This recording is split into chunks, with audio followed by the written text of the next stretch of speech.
Isang mapagpalang araw sa inyong lahat. Narito ako sa inyong harapan upang talakayin ang aking pananaliksik na pinamagatang salik na nakakaapekto sa kasalan sa paggamit ng wikang Pilipino ng mga piling mag-aaral ng ika-12 baitang ng Nauhan Municipal High School. Ngunit bago iyon, hayaan niyo akong ipakilala ang aking sarili. Ako si Hanika Angel Epramito, 1G1. Kabanata 1. Panimula. Hindi lingid sa ating kalaman ang malawakang pagbabago o globalisasyon sa ating bansa.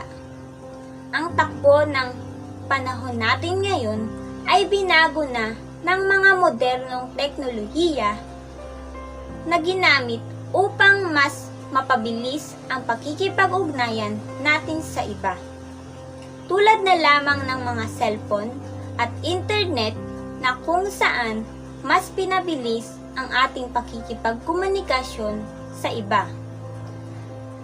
Ang panahon ng globalisasyon ay isang malaking hamon para sa mga gurong nagtuturo ng asignaturang Filipino na may kintal sa isipan ng mga estudyante na nakapaloob ang mga konseptong Pilipino, lalong-lalo na ang pagpapahalaga nito. Hindi madaling gamitin, talakayin, at tanggapin na kahit sino man ang isang wika kung hindi ito lubos na nauunawaan at hindi rin lubos na nagagamit. Maituturing itong suliranin dahil batay sa pag-aaral na ginawa ni Kalinsang 59 sa kanyang thesis kaugnay sa lawak ng paggamit ng mga estudyante sa wikang Filipino. Napatunayan niya na kalimitang ginamit lamang ang wikang Filipino sa silid-aralan na kung saan Filipino ang itinuturo. At kung nakapagsalita man, nahihirapan pa rin sa paglalahad ng mga kahulugan sa mahihirap na termino. Sa sitwasyon naman ng wikang Filipino sa loob ng paaralan, hindi pinapansin ng mga kapwa-guro at estudyante ang sino mang gumamit ng wikang Filipino sa pakikipagkomunikasyon at ito'y may halo pa ng pangungutya. Layunin ng pag-aaral na ito na matukoy ang mga salik na nakakaapekto sa kaasalan ng mga piling mag-aaral ng ika-12 baitang ng Nauhan Municipal High School sa paggamit ng wikang Filipino.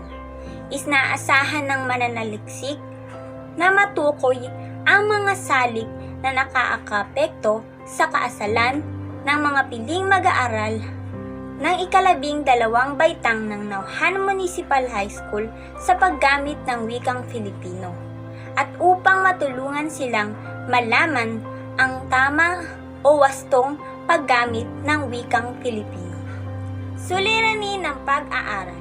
Ang pag-aaral na ito ay mag-iimbestiga tungkol sa mga salik na nakakaapekto sa kaasalan sa paggamit ng wikang Pilipino ng mga piling mag-aaral ng ika-12 baitang ng Nauhan Municipal High School. Partikular, sasagutin ng pag-aaral na ito ang mga sumusunod na katanungan. Una, ano ang mga salik na nakakaapekto sa kaasalan sa paggamit ng wikang Filipino ng mga piling mag-aaral ng Nauhan Municipal High School? Ikalawa, paano ito makakaapekto sa kaasalan ng mga piling mag-aaral ng ika-12 baitang ng Nauhan Municipal High School sa paggamit ng wikang Pilipino? At panghuli, ano ang kaugnayan sa pagitan ng mga salik at kaasalan ng mga piling mag-aaral ng ika-12 baitang ng Nauhan Municipal High School sa paggamit ng wikang Pilipino? Theoretical na balangkas. Sa aking pag-aaral, ang aking ginamit na teorya ay kay Edward Lee Thorndike na Theoryang Connectionism at Operant Conditioning ni Skinner. Sa teoryang connectionism, ito ay kinapapaloban ng dalawang elemento sa pagkatuto. Ito ay ang pampasigla o stimulus at ang tugon o response. Ang pagkakaugnay ng dalawa ay magiging isang gawi at maaring palakasin o pahinain depende sa kalikasan o uri at dalas ng pagtatambal ng stimulus at response. Ibig sabihin na ang pagkatuto at ang pag-uugali ay mabubuo kung makahahanap ng isang epektibong pampasigla o stimulus na magpapatatag ng koneksyon sa pamamagitan ng pagtugon sa pangangailangan ng estudyante upang magkaroon ng isang makahulugang karanasan sa pagkatuto. Ayon kay Corpus et al. 1993, isa itong angkop na palatandaan na ang pagpapahayag ng estudyante hinggil sa isang asignatura ay mas mapapayabong sa pamamagitan ng pagguhit o paggamit ng guro ng mga pagganyak o pampasigla sa pag-aaral bilang tugon sa pagpapalaga nila sa asignaturang kinukuha. Ang teoryang operant conditioning naman ni Skinner ay naglalarawan na ang pagkatuto ay resulta ng pagbabago ng ugali ng isang tao. Ang pagkabago ng pag-ugali ay resulta ng isang individual sa pagtugon sa isang pangyayari o stimuli sa kanyang kapaligiran. Kapag ang isang particular na stimulus response o SR na hulwaran ay napalakas o rewarded, ang isang individual ay nakukondisyon sa pagtugon.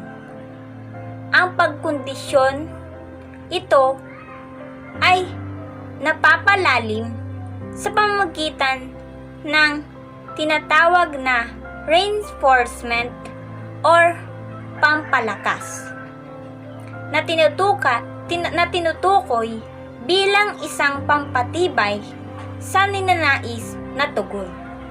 Ito ay ayon kay Corpus et al. 1993. Konseptual na balangkas. Ang mananaliksik ay gumamit ng input, process, output model sa paggawa ng paradigm ng konseptual na balangkas o batayang konseptual ng pag-aaral, na kung saan ang input frame ay tumatalakay sa suliranin ng pag-aaral o pananaliksik. Samantalang ang proseso o process naman ay hakbang o paraan na gagawin ng mananaliksik ukol sa pagkalap ng datos. At ang panghuli naman ay ang output ay isang sumasaklaw na implikasyon ng responsableng pamamaraan ng paggamit ng wikang Filipino upang sa gayon ito'y mapagyaman at magamit ng wasto. Saklaw at limitasyon ng pag-aaral. Ang pag-aaral o pananaliksik na ito ay nakatuon lamang sa mga salik na nakakaapekto sa kaasalan sa paggamit ng wikang Filipino. Ang tutugon sa pag-aaral ay mga piling mag-aaral lamang ng ika-12 baitang ng Nauhan Municipal High School. Kabanata 2. Mga kaugnay na pag-aaral at literatura. Sa kabanatang ito, tinutukoy ang mga pag-aaral at mga babasahin o literaturang kaugnay ng pananaliksik o paksa ng pananaliksik. Ayon kay Merriam 2013, ang pagpapahalaga ay isang personal na paniniwala hinggil sa isang moral o etikal na issue. Kaya't masasabing ang taong higit na naniniwala na may malaking na itutulong ang pagkatuto ng asignaturang Filipino sa ikuhubog ng kanyang sariling kakayahan at kasanayan ay may malawak na pagpapalaga dito, samantalang ang wala ay maaaring kaunti lang din ang kanyang pagpapalaga sa asignatura. Batay sa nabanggit, kung ang isang tao ay may kaunti lamang na pagpapalaga sa isang bagay, maaari itong kontrolin at hubugin upang mapagana ang kanyang sariling taglay na katangian.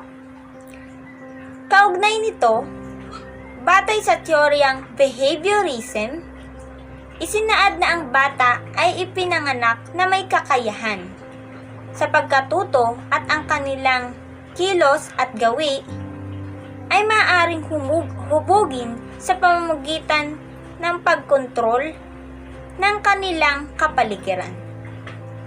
Ang kakayahang intelekwal na mga bata ay mapapayaman at mapapaunlad sa tulong ng mga angkop na pagpapatibay nito. Binibigyang diin ni Skinner, isang pangunahing behaviorist, na kailangang alagaan ang pag-unlad na intelekwal sa pamamagitan ng pagganyak at pagbibigay sigla at pagpapatibay sa anumang mabuting kilos o gawi. Pag-aaral. Batay sa pag-aaral na ginawa ni Tieza 2014, kaugnay sa mga suliraning kinaharap ng mga kalinga sa pagsasalita ng wikang Filipino, natuklasan niya na 53% o 53% sa mga estudyante ang mga walang interes sa asignaturang Filipino at 40% sa mga estudyante ang nahihiyang magsalita gamit ang wikang Filipino sa loob ng klase at mababa rin ang kanilang marka sa asignaturang Filipino. Kabanata 3. Pamamaraan na ginamit.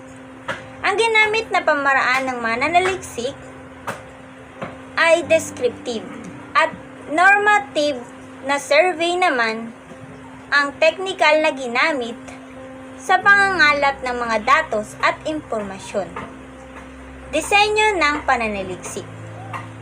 Ang disenyo ng pananaliksik ng pag-aaral ay kwalitatibong pananaliksik na kung saan kinapapaluban ng mga uri ng pagsisiyasat na ang layunin ay malalimang unawain ang pag-ugali at ugnayan ng mga tao at ang dahilan ng gumagabay rito. Ang disenyong ito ay pinapatnubayan ng paniniwalang ang pag-ugaling ng tao ay laging nakabatay sa mas malawak na kontestong pinangyayarihan nito at ang panlipunang realidad gaya ng kultura, institusyon, at ugnayang pantao na hindi maaring mabilang o masukat. At ang panghuli ay ang pananaliksik ng datos. Ang mananaliksik ay makakakalap ng datos o impormasyon gamit ang survey upang lubos na matukoy ang mga salik na nakakaapekto sa kasalan sa paggamit ng wikang Pilipino ng mga piling mag-aaral ng ika-12 baitang ng Nauhan Municipal High School. At upang matiyak ang isasagawang datos, gagamitin ang online survey bilang talatanungan sa pagkolekta ng mga datos upang mas mapadali ang mananaliksik at tagasagot.